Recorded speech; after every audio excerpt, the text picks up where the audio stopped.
I recently went back to New York City to spend a weekend in Manhattan. I was born in Brooklyn and moved when I was 8, but I still feel a lot of nostalgia whenever I'm around all those crowds and massive buildings. This was my first time back to the city as an adult. Manhattan's far more economically and culturally diverse than the neighborhood I grew up in, so I was really impressed by how unique and different people seem to be from one another.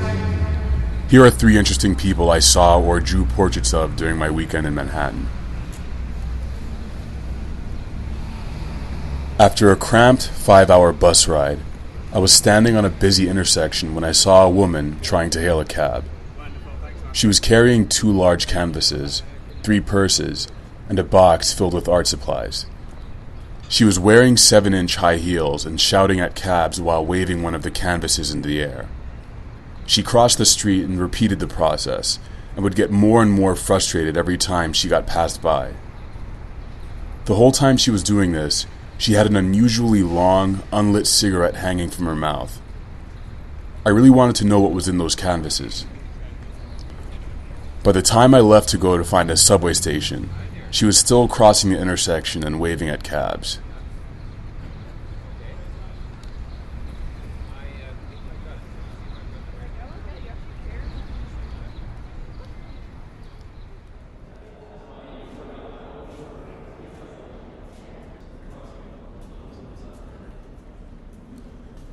I was in the Metropolitan Museum of Art, looking at paintings in the modern art wing. I'd just come from an exhibit filled with sculptures and drawings that were hundreds of years old, so it was a bit strange transitioning to warped Picasso and Warhol drawings all mixed in together. I started talking with a nearby woman about the paintings, and then I drew her portrait. It was difficult to place her accent. She had a husky, slurred voice. I asked her where she was from, and she gave me that laugh that people use when responding to questions that they hear very often. And then she asked me to guess. I guessed some country in Northern Europe, which was completely wrong. She was Turkish, but often mistaken for a Northern European because of her hair color and the shape of her nose. We talked about the protests happening in Turkey. She told me that she'd been to a few of them and had seen some bad stuff happen.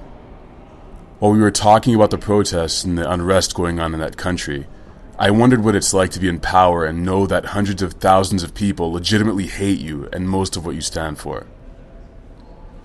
She was visiting New York for the first time, and she told me that Paris was the best place she had ever lived, because her biggest worries there had been finding out what sort of wine or cheese to buy.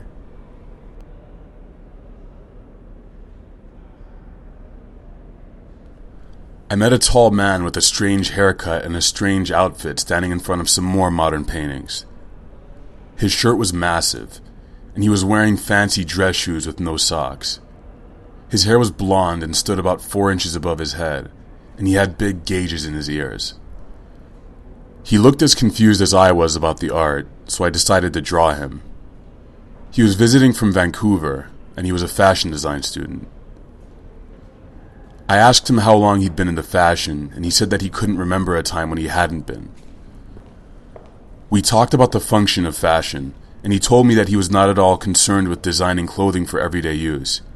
He was more interested in the impractical and extravagant clothing that you see in big fashion shows, the kind of stuff that's too uncomfortable to wear day to day. I asked him if he'd ever traded comfort for style in his day-to-day life, and he told me that the shoes he was wearing made his feet hurt, but he didn't really care about being comfortable in clothing.